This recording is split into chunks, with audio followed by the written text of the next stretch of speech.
So next we move towards the study of concentration units. Concentration units हम ऐसी solutions या mixtures के लिए यूज़ करते हैं जिनमें दो या दो से ज़्यादा सब्सटेंसेस प्रेजेंट हो। यूजुअली हम दो सब्सटेंसेस के मिक्सचर्स के लिए कॉन्सेंट्रेशन यूनिट्स को स्टडी करते हैं। नाउ हमारे पास सॉल्यूशन के अंदर दो कंपोनेंट्स हैं, एक है सोल्यूट और एक है सॉल्वेंट। तो सॉल्वेंट वो कंपोनेंट है सॉल्यूशन का जो ज़्यादा अमाउंट में है और सोल्यूट वो कंपोनेंट है जो लेस अमाउंट में सॉल्यूशन में प्रेजेंट है। सो अब हम ज़्यादातर सोल्यूट की कॉन्सेंट्रेशन को फोकस करते हैं। सो परसेंटेज कॉम्पोजिशन देखते हैं कि परसेंटेज कॉम्पोजिशन क्या चीज़ है और हमारे पास इसके अंदर कौन कौन से यूनिट्स हैं। तो परसेंटेज कॉम्पोजिशन बेसिकली ये चीज़ है कि आपके पास सॉल्यूशन के अंदर सोल्यूट की कितनी परसेंटेज होगी। तो अगर आप सोल्यूट और सॉल्वेंट को ऐड करके सॉल्यूशन बनाएं तो उसमें सोल्यूट की क्या परसेंटेज होगी, उसको हम कहते हैं percentage composition. Now percentage composition 4 types की हैं। सबसे पहली है मास बाय मास परसेंटेज। तो मास बाय मास परसेंटेज क्या है? It is the percentage by mass of solute in 100 parts by mass of solution. इसका क्या मतलब है? इसका मतलब ये है कि अगर हम सॉल्यूशन को 100 पार्ट्स में डिवाइड कर दें, यानी सॉल्यूशन के मास को हम 100 पार्ट्स में डिवाइड करें, तो उसमें सोल्यूट का कितना मास होगा, यानी उसमें से कितने पार्ट्स हमें मास में के सोल्यूट के मिलेंगे। तो फॉर एग्जांपल हमारे पास है 5% NaCl वेट बाय वेट, हम इसको मास बाय मास या वेट बाय वेट भी कहते हैं। तो इसका मतलब है कि हमारे पास 5 ग्राम्स NaCl होगा किस चीज़ में? 100 ग्राम्स ऑफ सॉल्यूशन में। सो सॉल्यूशन अगर 100 ग्राम्स है तो उसमें NaCl क्या होगा? 5 gram. So this will make 5% weight by weight NaCl solution. Now अगर हमने इसमें से सॉल्वेंट का मास कैलकुलेट करना है तो mass of solvent is equal to mass of solution that is 100 grams minus mass of solute that is 5 grams. So इसमें solvent का मास हमारे पास होगा 95 grams. Now the second percentage composition unit that we have is mass by volume percent. It is percentage by mass of solute in 100 parts by volume of solution। इसका मतलब है कि अगर हम सॉल्यूशन के वॉल्यूम को 100 पार्ट्स में divide कर दें तो उनमें से हमारे पास सोल्यूट के मास के कितने पार्ट्स होंगे, तो इसको कहते हैं मास बाय वॉल्यूम परसेंटेज। ये यूजुअली तब यूज़ होता है जब हम एक सॉलिड सोल्यूट को लिक्विड सॉल्वेंट के अंदर डिज़ोल्व करें। तो for example if we have 10% glucose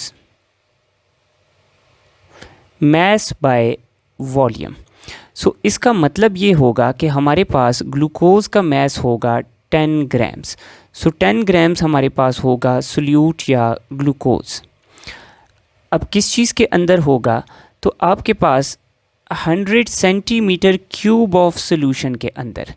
तो 100 सेंटीमीटर क्यूब ऑफ सॉल्यूशन के अंदर हमारे पास 10 ग्राम्स ग्लूकोज जब डिज़ोल्व होगी तो it will make 10% mass by volume glucose solution.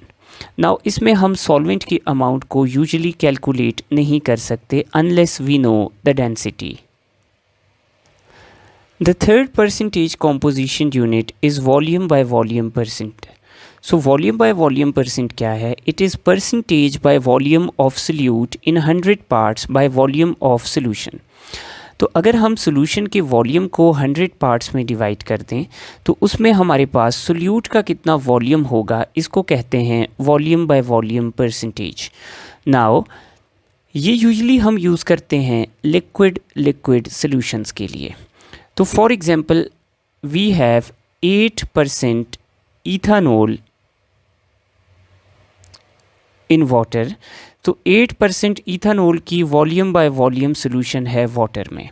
सो इसका मतलब ये है कि हमारे पास होगी 8 सेंटीमीटर क्यूब ऑफ इथानॉल या सोल्यूट, और सोल्यूशन का वॉल्यूम होगा 100 सेंटीमीटर क्यूब। तो अगर हमारे पास 100 सेंटीमीटर क्यूब ऑफ सोल्यूशन है तो उसमें 8 सेंटीमीटर क्यूब ऑफ इथानॉल होगी। नाउ इसमें हम वॉल्यूम ऑफ सॉल्वेंट को भी कैलकुलेट कर सकते हैं। तो सोल्यूशन का वॉल्यूम है 100 सेंटीमीटर क्यूब, उसमें सोल्यूट का वॉल्यूम है 8 सेंटीमीटर क्यूब, तो टोटल हमारे पास 92 सेंटीमीटर क्यूब सॉल्वेंट या वाटर आ जाएगा। The next is percentage volume by mass. So ये बहुत ही अनकॉमन यूनिट है, वेरी लेस यूज्ड यूनिट है। It is the percentage of volume of solute in 100 parts by mass of solution. तो अगर आप सोल्यूशन के मास को 100 पार्ट्स में डिवाइड करते हैं तो उसमें हमारे पास सोल्यूट के वॉल्यूम के कितने पार्ट्स होंगे, इसको कहते हैं volume by mass. So for example हमारे पास 10% मीथानॉल की सोल्यूशन है वाटर के अंदर, और ये सोल्यूशन है वॉल्यूम बाय मास।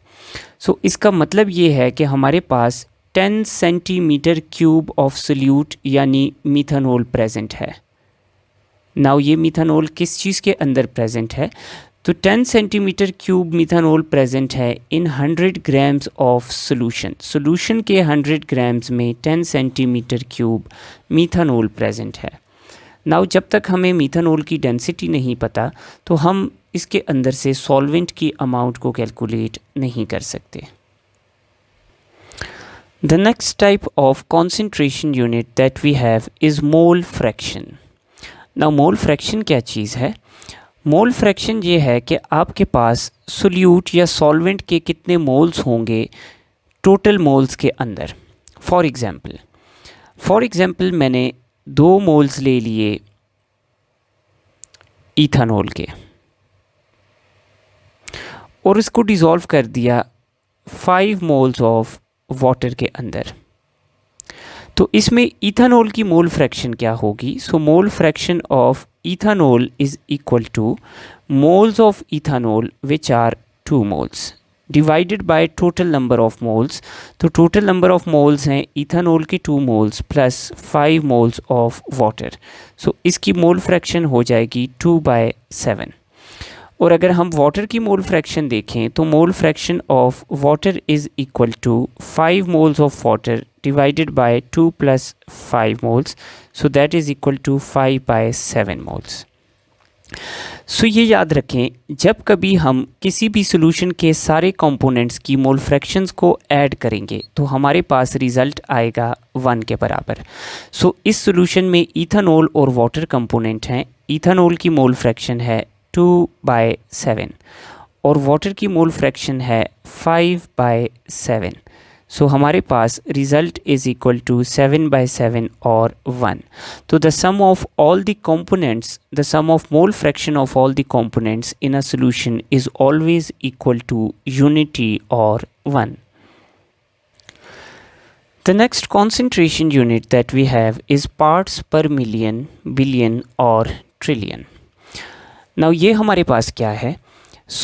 अगर हम सॉल्यूशन को 1 मिलियन पार्ट्स में डिवाइड कर दें, चाहे वो मास के पार्ट्स हों चाहे वो वॉल्यूम के पार्ट्स हों, तो हम सॉल्यूशन को अगर 1 मिलियन या 1 बिलियन या 1 ट्रिलियन पार्ट्स में डिवाइड कर दें तो उसमें सोल्यूट के कितने पार्ट्स हमें मिलेंगे, इसको हम कहते हैं ppm, ppb या ppt।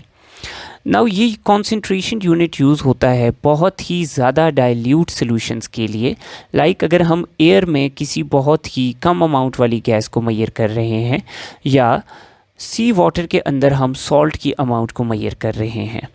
So parts per million is equal two parts of solute, चाहे वो वेट है या वॉल्यूम है, divided by parts of solution multiply by 10 raised to the power 6 for million। अगर हम पार्ट्स पर बिलियन कैलकुलेट करेंगे तो हम सिमिलर वैल्यूज़ लेंगे और इसको मल्टीप्लाई कर देंगे 10 रेज़ टू द पावर 9 से, और सिमिलरली पार्ट्स पर ट्रिलियन के लिए हम दोनों वैल्यूज़ को मल्टीप्लाई कर देंगे 10⁻12 से। सो फॉर एग्ज़ाम्पल हमें कहा कि हमारे पास 10 ग्राम्स ऑफ सी वाटर है। 10 ग्राम्स ऑफ सी वाटर में हमें एक सॉल्ट मिलता है, कोई सा भी सॉल्ट है। अब सी वाटर के 10 ग्राम्स के अंदर इस सॉल्ट का जो मैस है that is equal to 10⁻³ grams. So calculate its concentration in parts per million. So हम कैसे लिखेंगे? So parts per million is parts of solute which is 10⁻³ grams divided by parts of solution which is 10 grams multiply by 10⁻⁶. So this becomes equal to 100 parts per million.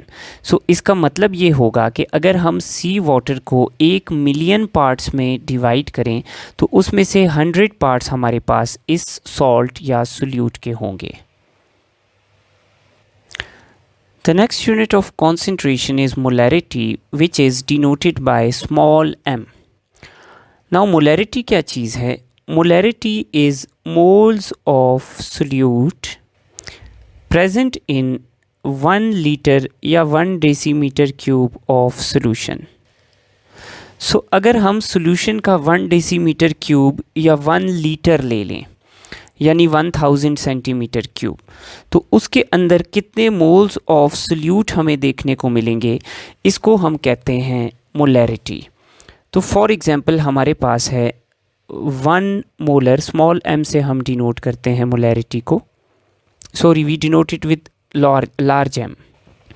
So large m हम लिखेंगे 1 molar हमारे पास HCl solution है। सो इसका क्या मतलब है? इसका मतलब ये है कि हमारे पास इस सॉल्यूशन में 1 मोल ऑफ HCl डिज़ोल्व्ड है। कितनी सॉल्यूशन में? तो सॉल्यूशन का वॉल्यूम है 1 डेसीमीटर क्यूब ऑफ सॉल्यूशन में। अगर हम इसी सॉल्यूशन के 2 डेसीमीटर क्यूब ले लें तो इसके अंदर हमें 2 मोल्स ऑफ HCl देखने को मिलेंगे। सो मोलैरिटी को कैलकुलेट किया जाता है, molarity is equal to moles of solute divided by volume in decimetre cube of solution. So for example हमने 25 ग्राम्स ऑफ कैल्शियम कार्बोनेट को डिज़ोल्व किया है 250 सेंटीमीटर क्यूब ऑफ H2O के अंदर। तो what will be the molarity of this solution? उसके लिए हम पहले कैल्शियम कार्बोनेट को कन्वर्ट करेंगे मोल्स में। So given mass of calcium carbonate is 25 grams and its molar mass is 100 grams, so that is equal to 0.25 moles. और solvent को हम कन्वर्ट करेंगे इन डेसीमीटर क्यूब, तो 250 centimetre cube is equal to 250 divided by 1000, so it is equal to 0.25 decimeter cube. So molarity किसके बराबर होगी? Molarity is moles of solute which is equal to 0.25 divided by volume in decimeter cube of solution which is again 0.25. तो ये solution हमारे पास बन जाएगी 1 molar CaCO3 solution. Now the last unit of concentration that we have is molality. Molality is denoted by small m. So molality is basically moles of solute in 1 kg of solvent. So for example हम कहते हैं कि हमारे पास 1 molal NaCl solution है। तो इसका क्या मतलब है? तो इसका मतलब है कि हमारे पास NaCl का 1 मोल डिज़ोल्व्ड है। 1 मोल ऑफ NaCl 58.5 ग्राम्स के इक्वल है। तो 1 मोल या 58.5 ग्राम्स NaCl डिज़ोल्व्ड है किस चीज़ के अंदर? 1 kg या 1000 ग्राम्स ऑफ सॉल्वेंट के अंदर। नाउ अगर हम इसको मोलैरिटी के साथ कंपेयर करें तो ये ज़्यादा डाइल्यूट है, क्योंकि मोलैलिटी में हमारे पास जो सॉल्वेंट है वो हमने किलोग्राम्स में लिया है और सॉल्वेंट का जो हमने मैस लिया है वो सिर्फ सॉल्वेंट का लिया है। जबकि मोलैरिटी में अगर हम देखें तो मोलैरिटी में मोल्स ऑफ सोल्यूट हम लेते हैं किस चीज़ में, डेसीमीटर क्यूब ऑफ सोल्यूशन में। जबकि मोलैलिटी में हम मोल्स ऑफ सोल्यूट लेते हैं सॉल्वेंट के अंदर, तो इसमें वॉल्यूम के अंदर सॉल्वेंट प्लस सोल्यूट दोनों शामिल हैं, इसमें सिर्फ और सिर्फ सॉल्वेंट शामिल है। तो मोलैलिटी में सॉल्वेंट की अमाउंट ज़्यादा है, therefore 1 molar solution is more dilute compare to 1 molar solution. और सेकेंडली 1 मोलर सोल्यूशन में दोनों तरफ मैसेज इन्वॉल्व हैं जो टेम्परेचर से अफेक्ट नहीं होते। सो मोलैलिटी टेम्परेचर से अफेक्ट नहीं होगी, जबकि मोलैरिटी में सोल्यूशन का वॉल्यूम इन्वॉल्व है जो टेम्परेचर से अफेक्ट हो सकता है। So molarity is affected by temperature. So now we are asked कि हमारे पास 49 ग्राम्स ऑफ H2SO4 है, इसको हमने डिज़ोल्व कर दिया है in 100 grams of water as a solvent. What is the molality? तो मोलैलिटी के लिए हम सॉल्वेंट को कन्वर्ट करेंगे मोल्स में, तो given mass is equal to 49 और molar mass of H2SO4 is 98। So हमारे पास H2SO4 के 0.5 मोल्स आ गए। और मोलैलिटी कैलकुलेट करने के लिए सॉल्वेंट को हम कन्वर्ट करेंगे किलोग्राम्स में, तो 100 grams is equal to 100 divided by 1000 kilograms, so it is equal to 0.1 kg। So molality is equal to moles of solute which are 0.5 divided by mass in kilograms of solvent which is equal to 0.1. So this solution is 5 molar solution.